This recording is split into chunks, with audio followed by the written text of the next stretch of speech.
अच्छी खबर में किंतु की गुंजाइश न रह जाए और बुरी खबर से परंतु सच्चाई ढूंढ कर लाए। ऐसी ही अच्छी और सच्ची खबरों के साथ मैं हूं आपके साथ नवजोत रंधावा। एक ऐसा शो जहां दिन की बड़ी खबर आपको आसान शब्दों में पॉइंट बाय पॉइंट हम समझाते हैं, यानी बड़ी खबर का अच्छा और सच्चा विश्लेषण। हमारी कोशिश आपको अच्छी खबरें दिखाने की है, लेकिन वो खबर जो आपकी खबरों के जायके में जहर घोल दे, उससे भी आपको आगाह करना हमारा फर्ज है। तो आपकी गुड न्यूज को किसी की नजर ना लगे, इसीलिए ये खबर आपके लिए देखना बहुत जरूरी है। शाहरुख खान को हम एक सुपरस्टार के तौर पर जानते हैं, दुनिया उनकी दीवानी है, आप भी उनके फैंस होंगे, मैं भी उन्हीं में से एक हूं। लेकिन आज यदि अगर हम गूगल करें शाहरुख खान, हम खोजेंगे तो उसके नीचे जो हमें रिजल्ट मिलेगा उसमें सिर्फ और सिर्फ उनके बेटे आर्यन खान की ही खबरें नजर आ रही हैं। लेकिन ये हमारे लिए इस खबर को दिखाने का मकसद हर उस आर्यन को खतरे से बचाना है जो किसी का बेटा है या कहें कि बेटी है या किसी का अजीज है। क्यों युवा नशे की गिरफ्त में आते जा रहे हैं? कौन है जो युवा पीढ़ी को बर्बाद करने पर तुला है? कहां से आती है ड्रग्स? कितनी है इनकी कीमत? कैसे कैसे नशे के कारोबार चलते हैं? सारे ऐसे सवाल हैं जो आज आपके लिए जानने बहुत जरूरी हैं, जिनके जवाब आज हम लेकर आए हैं। तो आज की बड़ी खबर है ड्रग्स, और हम पॉइंट बाय पॉइंट देंगे आपके हर सवाल का जवाब।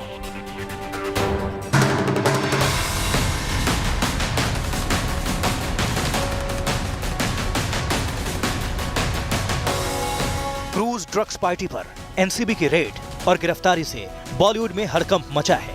चर्चा इसलिए ज्यादा है क्योंकि इस मामले में शाहरुख खान के बेटे आर्यन को भी गिरफ्तार किया गया है। लेकिन ठीक इसी वजह से देश में चिंता भी है। एक सुपरस्टार जिसके फैन देश के करोड़ों युवा हैं, अगर उसका बेटा ड्रग्स की गिरफ्त में है तो ये समझने की जरूरत है कि देश में ड्रग्स की समस्या कितनी बड़ी हो चुकी है। अभिनेता सुशांत सिंह राजपूत की मौत के बाद एनसीबी ने बॉलीवुड और मुंबई के ड्रग्स नेटवर्क का पर्दाफाश किया था।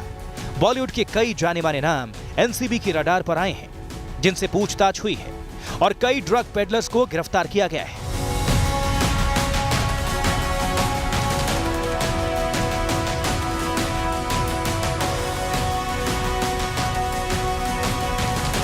लेकिन क्रूज ड्रग्स पार्टी ने साफ कर दिया है कि ना तो मुंबई का ड्रग्स नेटवर्क कमजोर पड़ा है और ना ही बड़ी पार्टियों में ड्रग्स की सप्लाई रुकी है। लेकिन मसला सिर्फ बॉलीवुड या मुंबई का ही नहीं है। आर्यन और उसके दोस्तों की उम्र देखते हुए ये चिंता अब देश के हर माँ बाप की है। लोग सोचने पर मजबूर हैं कि कहीं उनका बेटा या बेटी भी ड्रग्स की जानलेवा गिरफ्त में न आ जाए। तमाम सख्ती के बावजूद देश में ड्रग्स का कारोबार बढ़ता जा रहा है। खास तौर से युवाओं की नसों में घुलता नशे का जहर एक युवा पीढ़ी को निगलने पर आमादा है। नशे का ये कारोबार युवाओं को तो बर्बाद कर ही रहा है, इसकी तस्करी को लेकर क्राइम का बढ़ता ग्राफ भी चिंता का विषय है।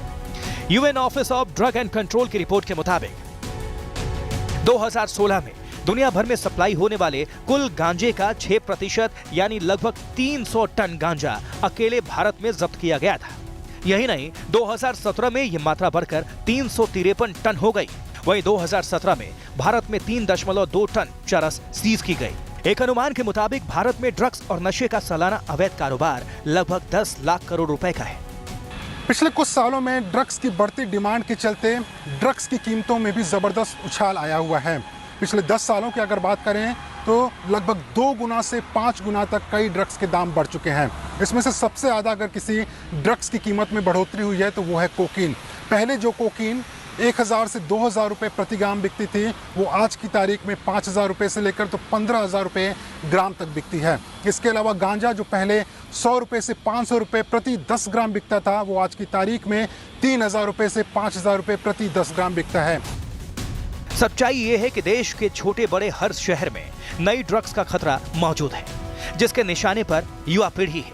ऐसी पार्टियों में कोकीन, हशीश, चरस, एलएसडी, मेफेड्रोन, एक्टेक्सी जैसे ड्रग्स परोसे जाते हैं। ऐसी पार्टियों के अलावा स्कूल, कॉलेज जैसी जगहों पर भी ड्रग्स बेची जाती है। चिंता की बात यह है कि छोटे शहरों में भी ड्रग्स का नेटवर्क मजबूत हुआ है। यहाँ आपके लिए ये जानना जरूरी है कि देश में ड्रग्स आती कैसे है। भारत में ड्रग्स लाने के लिए ज्यादातर समुद्री रास्तों का इस्तेमाल होता है। अफगानिस्तान से सड़क के रास्ते हेरोइन पाकिस्तान के दक्षिणी पश्चिमी तट पर लाई जाती है। इसके बाद पाकिस्तान के ग्वादर पोर्ट और आसपास के इलाकों से छोटी छोटी नौकाओं से ये ड्रग्स समुद्री रास्तों से अफ्रीकी देश के तट पर पहुंचता है। अफ्रीकी देशों से तस्कर पश्चिमी एशियाई देश कतर के रास्ते ड्रग्स को भारत लाते हैं। भारत में आने के बाद ये ड्रग्स मुंबई, दिल्ली, हैदराबाद, बेंगलुरु जैसे शहरों में भेजी जाती है। पाकिस्तान और नेपाल की सीमा से भी भारत में ड्रग्स की तस्करी होती है। MD जिसका नाम म्याऊ म्याऊ भी है। यह ड्रग्स ज़्यादातर म्यांमार के रास्ते हिंदुस्तान में आती है, लेकिन महाराष्ट्र में कई ऐसे इलाके हैं जहां पर गैरकानूनी तरीके से फैक्ट्रियों में इन ड्रग्स को बनाया जाता है। इसके अलावा गांजा ऐसी ड्रग्स है जो कि हिंदुस्तान के कई शहरों में धड़ल्ले से बिकती है।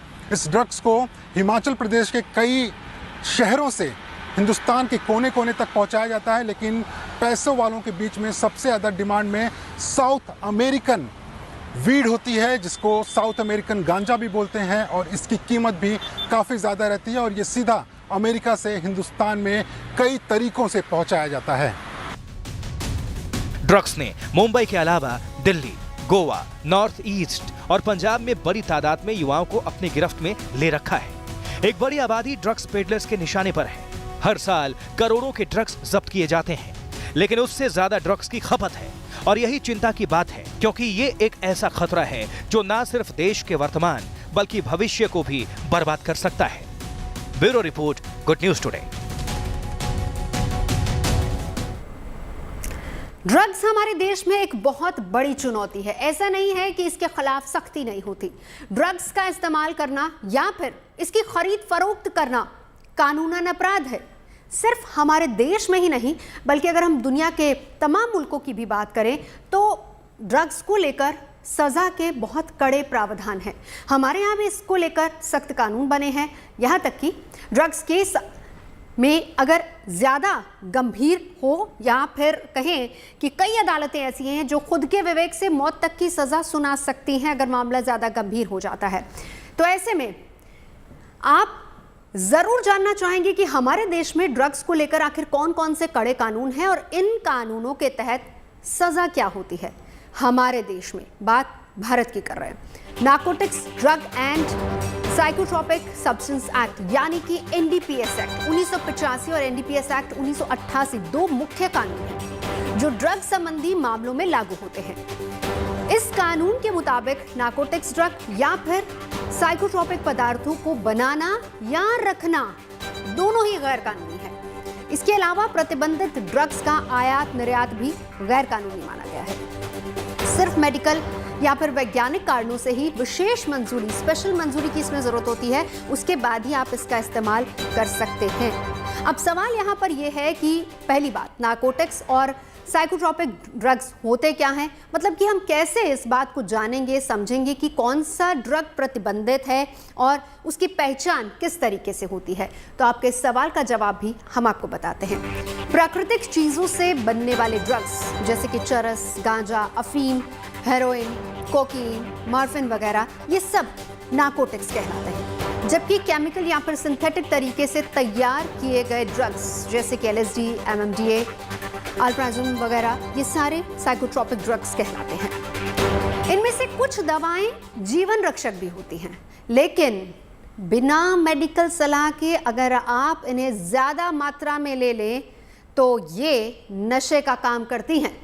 तो प्रतिबंधित ड्रग्स रखने, इस्तेमाल करने या फिर इसका व्यापार करने पर सज़ा के भी प्रावधान है। अब वो क्या है वो भी हम आपको बताते हैं। खुद के इस्तेमाल के लिए अगर ड्रग्स किसी के पास मिलती है तो उसे 10 साल तक की सज़ा हो सकती है, लेकिन अगर कोई ड्रग्स का कारोबार करता हुआ पकड़ा जाता है तो उसे 20 साल तक की सज़ा हो सकती है, और अगर मामला ज़्यादा गंभीर होता है तो फिर 1 लाख तक का जुर्माना या फिर संपत्ति जब्त करने का प्रावधान भी इसमें है। अब यहाँ पर एक और सवाल उठता है, वो ये है कि ये कैसे पता चलेगा कि किसी ने अपने पास ड्रग्स खुद के इस्तेमाल के लिए रखा है या फिर वो इसका कारोबार करते हैं। ये बहुत अहम सवाल है। NDPS एक्ट में इसका साफ साफ प्रावधान भी है, उसमें बाकायदा इसके बारे में जिक्र किया गया है। ड्रग्स की कितनी मात्रा मिली है उसी के हिसाब से यह तय होता है कि वो खुद के इस्तेमाल के लिए लाई गई थी या फिर वो कारोबार के लिए लाई गई थी। ये मात्रा भी अलग अलग ड्रग्स के हिसाब से अलग अलग तरीके से ही तय होती है। चरस 100 ग्राम तक निजी इस्तेमाल के लिए मानी जाएगी और इसी तरीके से कोकीन 2 ग्राम, गांजा 1 किलो, हेरोइन 5 ग्राम, अफीम 25 ग्राम, मॉर्फिन 5 ग्राम, कोडेन 10 ग्राम, ये तमाम अलग अलग ड्रग्स हैं। जो आपके पास कितनी होनी चाहिए उसका हिसाब भी है।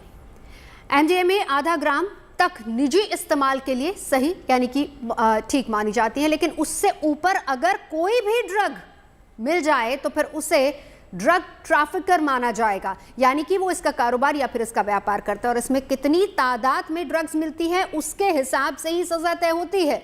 जितनी ज्यादा बरामदगी होगी सजा उतनी ही सख्त होगी। हालांकि इसमें सुप्रीम कोर्ट ने एक और बड़ा बदलाव किया। सुप्रीम कोर्ट के मुताबिक ड्रग्स मामले की गंभीरता सिर्फ मात्रा से नहीं, ड्रग्स रखने वाले की नीयत से भी तय होगी। आपको बता दें कि एनडीपीएस एक्ट में मौत की सजा का भी प्रावधान है। सीरियल ऑफेंडर्स को कोर्ट ने मौत की सजा भी दी है और असल में एनडीपीएस एक्ट का सेक्शन 31A ये कहता है कि अगर कोई बड़ा ड्रग पेडलर बड़ी मात्रा में ड्रग्स के साथ दूसरी बार पकड़ा जाता है तो उसे मौत की सजा दी जा सकती है। अब तक इस केस में वैसे 3 लोगों को मौत की सजा दी जा चुकी है और दिसंबर 2007 की बात करें तो मुंबई की एक स्पेशल कोर्ट ने गुलाम मलिक को मौत की सजा सुनाई थी। गुलाम मलिक 2004 में दूसरी बार 142 किलोग्राम हशीश के साथ गिरफ्तार हुआ था। 3 साल बाद उसे सजाए मौत दी गई थी और वही फरवरी 2008 में अहमदाबाद सेशन कोर्ट ने ओंकारनाथ काक को मौत की सजा सुनाई थी। ओंकारनाथ काक 1998 से 2003 में 2 बार अलग अलग मात्रा में चरस के साथ गिरफ्तार हुआ था। एक और मामला परमजीत सिंह का भी है, जिसे चंडीगढ़ की जिला कोर्ट ने मौत की सजा सुनाई थी। परमजीत 1998 और 2007 में हेरोइन के साथ पकड़ा गया था। तो कुल मिलाकर अगर देखा जाए तो अलग अलग केसेस में अलग अलग तरीके के प्रावधान हैं और एनडीपीएस एक्ट में बाकायदा इसका जिक्र भी है। नशे की लत एक ऐसी लत है जो 3 पीढ़ियों को बर्बाद कर सकती है।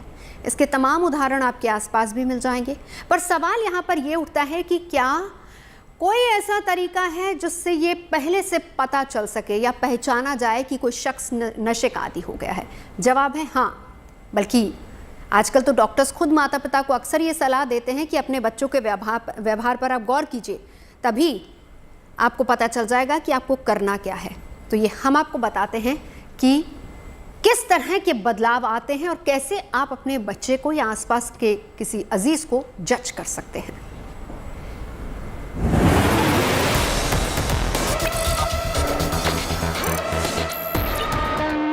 70 के दशक में दम मारो दम गाने की धुन पर लहराते नौजवानों को देश ने सिनेमा के पर्दे पर देखा था। तब जो कहानी फिल्मी लगी थी, कुछ वर्षों बाद ही वो देश के लिए डरा देने वाली सच्चाई बनकर सामने खड़ी हो गई। उधर महानगरी मुंबई पर ड्रग्स की गिरफ्त मजबूत होती गई तो इधर नशे के सुरूर में पंजाब उड़ने लगा। उत्तर पूर्वी राज्यों में नशे ने पैठ बनाई तो दिल्ली, गोवा और पुणे जैसे शहरों में ड्रग्स के ठिकाने बन गए। खतरा तब खुलकर सामने आ गया जब ड्रग्स स्कूलों और कॉलेजों तक पहुंच गए। ड्रग्स के सौदागरों को कम उम्र के बच्चों को निशाना बनाना ज्यादा आसान नजर आया।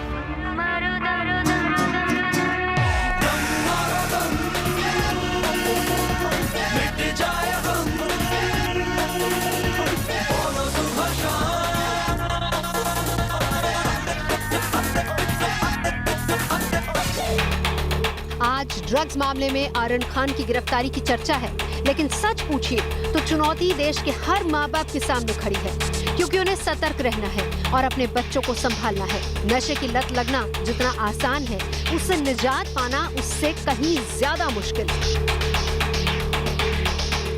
सबसे बड़ी चुनौती ये पहचानना कि कहीं हमारे बच्चे नशे की चपेट में तो नहीं है। डॉक्टर्स का मानना है कि अगर बच्चों में घबराहट, बेचैनी, चिड़चिड़ापन, ज्यादा गुस्सा आने जैसी शिकायतें नजर आने लगे तो माँ बाप को अलर्ट हो जाना चाहिए।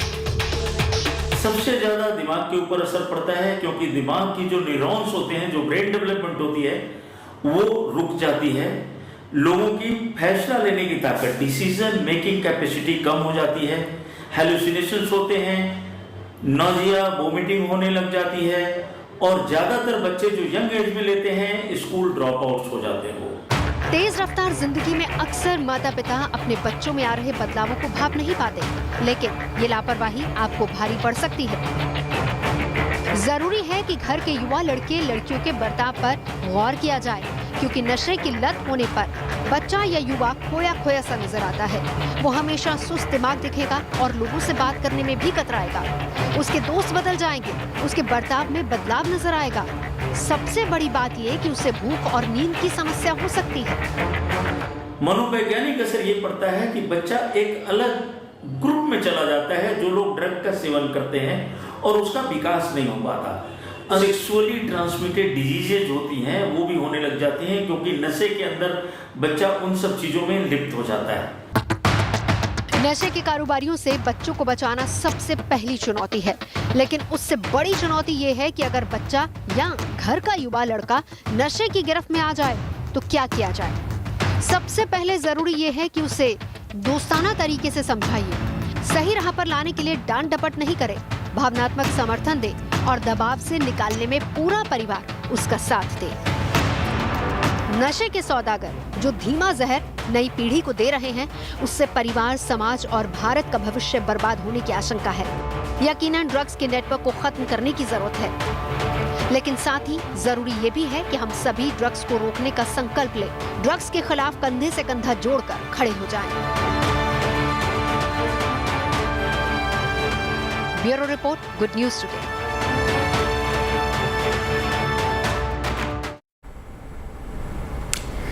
नशा और नशे की तलब, ये दो ऐसी बातें जिन्हें समझना और जानना बहुत जरूरी है। नशे की गिरफ्त में आने से पहले अगर किसी को रोक लिया जाए तो उसकी जिंदगी बचाई जा सकती है। तो नशे की गिरफ्त में आए लोगों की पहचान कैसे की जाए, ये एक बार फिर से हम आपको समझा देते हैं। अचानक ज्यादा भूख लगना, ये भी नशे को लेकर शक पैदा करने वाली बात है। किसी शख्स की सेहत में लगातार गिरावट भी उसके नशे में होने की वजह हो सकती है। बात बात पर चिढ़ना, ये भी किसी की नशे में गिरफ्त होने के संकेत है। नशे की गिरफ्त में आने के बाद व्यक्ति आत्मघाती कदम भी उठाने लगता है और नशे की चपेट में आने वाला शख्स अपनी जिम्मेदारियों से मुंह चुराने लगता है। अगर अपरिचितों से किसी की अचानक करीबियां बढ़ने लगे तो समझ जाइए कि कुछ गड़बड़ जरूर है। नशे के आदी लोगों का किसी के टोकने पर भड़कना, ये बहुत आम लक्षण होता है। घर पर अकेले रहने की आदत और घर वालों से दूरी बना लेना भी नशे की गिरफ्त में होने का लक्षण है। नशे में रहने वालों में एकाग्रता की लगातार कमी होने लगती है और नशे की वजह से बातों में स्थिरता का अभाव साफ तौर पर झलकने लगता है। ड्रग्स वैसे कई तरह से हमारी बॉडीज पर असर करते हैं। मानसिक, शारीरिक तौर पर नशा इंसान को लगातार कमजोर बनाता जाता है। नशे का सीधा कनेक्शन दिमाग से होता है और दिमाग पर ही इसका सबसे ज्यादा असर होता है। अगर जानकारों की माने तो नशा धीरे धीरे शरीर को पूरी तरह से जकड़ लेता है, सोचने समझने की शक्ति कम कर देता है। तो इसे लेकर खुद भी आपको अलर्ट होना चाहिए। अपनों को भी बताइए और उनको बचाइए भी। बच्चों को लेकर बहुत ज्यादा सावधानी बरतने की जरूरत है। तो ऐसे में क्या कुछ कदम उठाने चाहिए, ये हम आपको लगातार बता रहे हैं।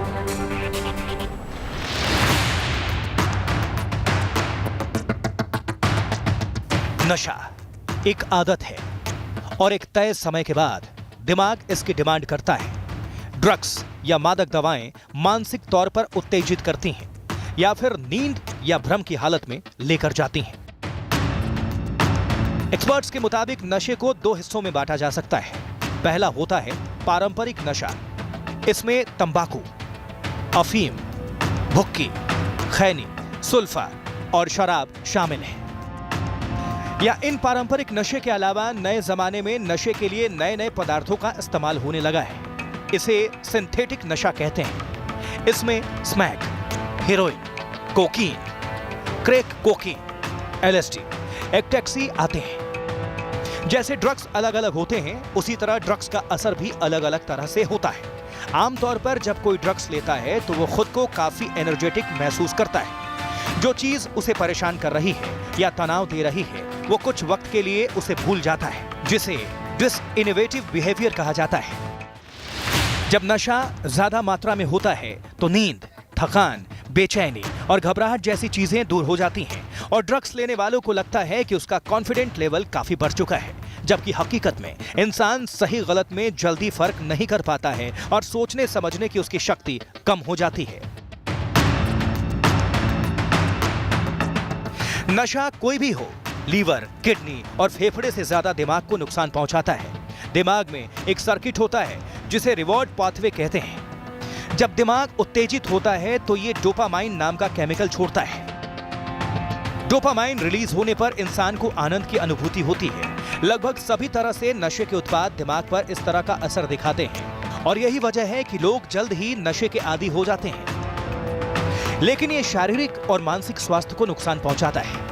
ड्रग्स की लत की वजह से कई दिक्कतें हो सकती हैं, जैसे खुद पर नियंत्रण नहीं रहना, याददाश्त कमजोर होना, अपने कार्यों पर किसी तरह का नियंत्रण नहीं होना और बेवजह जोखिम मोल लेना। लेकिन चिंता की बात यह है कि ड्रग्स का शरीर पर खराब असर होता है। शॉर्ट टर्म असर की बात करें तो खून की धमनियों का सिकुड़ना, पुतलियों का बढ़ना, शरीर का तापमान बढ़ना, हार्ट रेट, ब्लड प्रेशर बढ़ना, सिर दर्द, पेट दर्द, बेचैनी, पैनिक, हार्ट अटैक जैसी समस्याएं होती हैं। जबकि लॉन्ग टर्म में सूंघने की शक्ति का खत्म होना, नाक से खून आना, इन्फेक्शन, वजन कम होना जैसी समस्या आती है। जो शख्स ड्रग्स की गिरफ्त में है उसे अवसाद, थकान, नींद नहीं आना, बुरे सपने आना जैसी समस्याएं आ सकती हैं।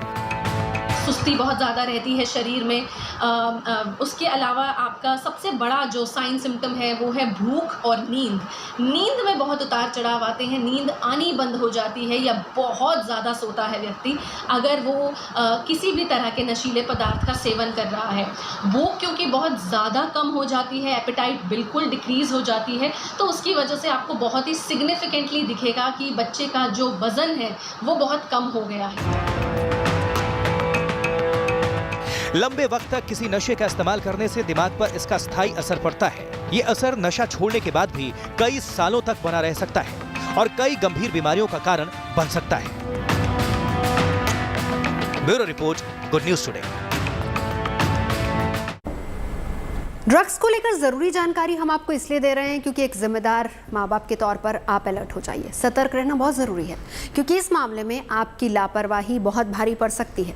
वैसे आमतौर पर युवाओं को या फिर कहें कि छात्रों को ड्रग्स की आदत अपने दोस्तों से लगती है। स्कूल कॉलेज में पढ़ने वाले छात्रों में नई चीज़ें जानने को लेकर उत्सुकता हमेशा रहती है और अक्सर यही प्रवृत्ति उन्हें ड्रग्स की तरफ ले जाती है। और कई बार पढ़ाई या फिर दूसरे तनाव की वजह से भी बच्चे या नौजवान नशे की गिरफ्त में आ जाते हैं। अगर ड्रग्स आसानी से उपलब्ध है तो जाहिर सी बात है कि बच्चे के उसकी गिरफ्त में आने के चांसेस और ज़्यादा बढ़ जाते हैं। कई बार ऐसा भी होता है कि ड्रग्स की लत सेलिब्रिटी या समाज के ऊंचे तबके में ज़्यादा होती है, लेकिन एक थ्योरी ये भी कहती है कि ऐसा बिल्कुल नहीं है। ड्रग्स की पकड़ अब समाज के लगभग सभी वर्गों में देखने को मिल रही है। लड़के ही नहीं बल्कि लड़कियां भी ड्रग्स की शिकार हो रही हैं। वैसे देखा ये भी गया है कि पारिवारिक कलह, जॉब से जुड़ी परेशानियां, तनाव, डिप्रेशन, ये तमाम ऐसी वजह होती हैं कि कोई इंसान ड्रग्स की गिरफ्त में आ जाए। यानी ये समस्या बहुत बड़ी है, ये जंग बहुत बड़ी है। ड्रग्स के खिलाफ अगर हमें जंग जीतनी है तो फिर बहुत सावधानी बरतने की ज़रूरत होगी। माँ बाप या फिर परिजनों को बच्चों पर थोड़ा भी शक हो तो उन जगहों की पड़ताल ज़रूर की जाए जहाँ पर ड्रग्स छिपाई जाती हैं। अब ऐसी बहुत सारी जगह हो सकती हैं। आपका बाथरूम हो सकता है, वेंटिलेटर, टॉयलेट टैंक भी हो सकता है, चॉकलेट में भी ड्रग्स पाई जा सकती है, टॉफ़ी, च्युइंगम के डिब्बों में भी हो सकती है, लड़कों की शेविंग किट में भी छिपी हो सकती है, उसको भी चेक करना बहुत ज़रूरी है। कार की सीट के नीचे, डैशबोर्ड, कोई और जगह गाड़ी के अंदर, वहाँ भी हो सकती है। एक और जगह स्विच बोर्ड, उसको भी बहुत ध्यान से देखना होगा। जूते, टेबल वॉच, उसके अंदर भी रखी जा सकती है। तकिया, गद्दों, ये तमाम ऐसी जगह हैं जहाँ पर ड्रग्स छिपाई जाती है, क्योंकि ड्रग एडिक्ट अक्सर इन तमाम जगहों का इस्तेमाल करते हैं। लड़कियों के मामले में lipstick tube, lip balm, deodorants, इनकी तलाशी भी बहुत ज़रूरी है। तो ये मान लेना समझदारी नहीं है कि अच्छे घरों के बच्चे ही ड्रग्स की गिरफ्त में आते हैं। सामान्य या फिर कहें कि गरीब परिवार के लड़के भी नशे की लत का शिकार हो सकते हैं। और बात यहाँ सिर्फ लड़कों की नहीं, लड़कियों की भी होनी चाहिए, जो अपनी ज़रूरतें पूरी करने के लिए आसानी से जुर्म की दुनिया में बच्चे चले जाते हैं। दिल्ली में सैकड़ों बच्चे हैं जो किशोरावस्था में किताबों की जगह हाथ में चरस, गांजा, पिस्टल लिए फिरते हैं। ये बच्चे स्कूल में पढ़ाई करने की बजाय गलत दिशा की ओर अपना कदम बढ़ा रहे हैं। लेकिन ऐसे में इन बच्चों का हाथ थामा दिल्ली पुलिस और लाडली फाउंडेशन ने। दोनों ने मिलकर ऐसे बच्चों को प्रशिक्षण दिया है, उनको नशे की लत से आज़ाद करवा रहे हैं। और इसमें बहुत बड़ी भूमिका है डीसीपी साउथ वेस्ट इंगित प्रताप सिंह की। सुनिए क्या कहा उन्होंने। सबसे ज़्यादा जोश जो होता है वो एडोलेसेंस में होता है, जो जुवेनाइल्स होते हैं। तो हमने यही सोचा कि उनको इसमें शामिल किया जाए और जितने भी juveniles in conflict with law होते हैं, जो क्राइम करते हैं, जो नशे की जिनको आदत हो जाती है और नशे की वजह से जो क्राइम करते हैं, उनको टारगेट करना हमारा मकसद था। उनकी एनर्जी को कैसे हम लोग पॉजिटिवली यूज़ कर पाएँ, वो हमारा मकसद था। तो उसी को बैकग्राउंड में रख के, उसी के मद्देनज़र हम लोगों ने सोचा कि इनको योगा, स्पोर्ट्स और डांस वगैरह करवाया जाए और जो मेंटल हेल्थ की क्लासेस दी जाएं, योगा, न्यूट्रिशन वगैरह के बारे में बताया जाए। और इसके लिए 3 महीना हम लोगों ने सोचा था, 3 महीने तक ये कार्यक्रम चलेगा। और उसके बाद में इनको मुख्य धारा में लाने के लिए जिन चीज़ों में ये निपुण हो गए हैं वो हम लोग उनमें इनको प्लेस भी करवाएंगे, प्लेसमेंट्स वगैरह करवाएंगे। करीब 400 करीब बच्चे हैं इसमें जो हमने एनरोल करे थे। किसी कारणवश 125 बच्चों ने इसमें से वापस अपना नाम ले लिया, मगर जो बाकी बच्चे हैं उनमें से 75% जो हैं वो जुवेनाइल हैं और 75 के करीब juveniles in conflict with law हैं जो किसी न किसी क्राइम में शामिल रहे हैं। सर, इनमें से क्या कुछ बच्चे ऐसे भी हैं जो ड्रग्स लेते आ रहे थे और उन्होंने इस कार्यक्रम के जुड़ने के बाद ड्रग्स और बाकी बुरी आदतों को छोड़ दिया? बिल्कुल, आपने सही कहा। अभी मैच शुरू होने से पहले कई बच्चों से बातचीत करी थी हमने और उन्होंने यही बताया था कि वो पहले ड्रग्स लेते आते थे और इसके बाद में, क्योंकि हम लोगों ने टाइम भी ऐसा रखा है जिस टाइम पे जो भी इस तरह की इलीगल और अनसोशल एक्टिविटीज़ हैं वो होती हैं 4 बजे से 8 बजे तक। तो इस टाइम पे हम लोग बच्चों को बिज़ी रखते हैं और ताकि इनकी एनर्जी यहाँ यूज़ हो जाए और घर जाके फिर थक के चूर होके सो जाएं। चलिए अब आपको ड्रग्स से जुड़ी कुछ और अहम जानकारियां दे देते हैं। आपको जानकर हैरानी होगी कि मुंबई या फिर दूसरे शहरों में ड्रग्स को कोड वर्ड के जरिए बेचा जाता है। अलग अलग ड्रग्स के अलग अलग नाम दिए जाते हैं, जिससे इनकी जानकारी नहीं हो उसके लिए ये खबर बहुत ज़रूरी है। देखिए और समझिए कि ड्रग्स की जब बात होती है तो किस तरीके से उसका कारोबार चलता है। फॉर एग्जांपल, जैसे हम एक उदाहरण के तौर पर देखें तो गांजा को ब्लूबेरी कुश या फिर स्ट्रॉबेरी कुश कहा जाता है। अगर उच्च क्वालिटी के गांजा की बात की जाए तो डूबीज के नाम से ये जाना जाता है, यानी असल नाम से नहीं, इनके भी कोड वर्ड्स होते हैं। चरक को राम्बो के कोड वर्ड दिया गया है। हशीश की बात करते हैं तो हशीश को हश ब्राउनी कहा जाता है। कोकीन का जो कोड वर्ड है वो कोक या फिर पाउडर है। एमडीएमए को शॉर्ट में एमडी कहा जाता है, लेकिन इसका कोड वर्ड है म्याऊ म्याऊ और ये सबसे ज़्यादा बिकने वाली है। लेकिन कोड वर्ड का खेल हर जगह है। शहरों में अलग अलग नाम होते हैं और इसी तरीके से कीमत भी इनकी अलग अलग तरीके से ही होती है। तो अगर इसको हम मोटे तौर पर समझने की कोशिश करें तो ये है कि पार्टियों में एमडी का इस्तेमाल सबसे ज़्यादा होता है, जो 3000 रुपये प्रति ग्राम के हिसाब से मिलती है। कोकीन 5000 रुपये से 10,000 रुपये प्रति ग्राम में मिलती है। गांजा या वीड की कीमत 1000 से 3000 रुपये प्रति 10 ग्राम में मिलती है। एलएसडी को 10 ml की बोतल की कीमत अगर उसकी देखी जाए तो 15,000। हशीश 2000 रुपये प्रति 10 ग्राम उसकी कीमत है और चरस की कीमत 3 लाख रुपए प्रति किलो के हिसाब से। तो ड्रग्स मामले में आर्यन खान की गिरफ्तारी से एक बार फिर से बॉलीवुड के ड्रग्स नेटवर्क की चर्चा गर्मा गई है। बॉलीवुड में ड्रग्स का चलन न तो नया है और न ही ये पहली बार इस तरह के मामले सामने आए हैं। इससे पहले भी बॉलीवुड में ड्रग्स नेटवर्क का खुलासा बहुत बार हो चुका है। सुशांत आत्महत्या मामले के बाद ड्रग्स लेने वाले और इससे जुड़े बॉलीवुड सितारों की लिस्ट में कई बड़े नाम जुड़े थे। हम आपको बताते हैं कि इन चर्चित हस्तियों में और इनकी लिस्ट में किस किस का नाम आया अभी तक। तो सबसे पहले नाम संजू बाबा यानी कि संजय दत्त का, जो कि बॉलीवुड में एंट्री लेने से पहले ड्रग्स के शिकार हो चुके हैं। जिन्हें 1982 में ड्रग्स रखने के आरोप में 5 महीने की जेल की सजा भी हुई थी। 90 के दशक की बात करते हैं, जब सबसे खूबसूरत एक्ट्रेसेस में गिनी जाने वाली ममता कुलकर्णी पर भी ड्रग्स मामले से जुड़े बहुत सारे आरोप लगे थे। जून 2018 को थाने पुलिस ने ममता को देश के बहुत बड़े ड्रग रैकेट के आरोपियों में से एक पाया था। हालांकि ममता ने अपने ऊपर लगे तमाम आरोपों को गलत ही बताया था। हाल ही में कॉमेडियन भारती सिंह और हर्ष लिमाचिया पर भी ड्रग्स को लेकर कई आरोप लगे। उनके घर से गांजा बरामद हुआ, जिसके बाद दोनों को एनसीबी ने गिरफ्तार भी किया था और पूछताछ में भारती सिंह ने ड्रग्स लेने की बात कबूली की थी। कुछ समय बाद भारती को जमानत पर छोड़ दिया गया था। अगला नाम फिरोज खान के बेटे फरदीन खान का आता है। नारकोटिक्स कंट्रोल ब्यूरो ने फरदीन खान को घर में कोकीन रखने के आरोप में गिरफ्तार किया था। हालांकि साल 2012 में सबूतों के अभाव में उन्हें कोर्ट ने बरी कर दिया था। एक और नाम हनी सिंह, जिनको आप यो-यो हनी सिंह के नाम से जानते हैं। म्यूजिक इंडस्ट्री में बहुत नाम कमाया, बहुत शोहरत कमाई।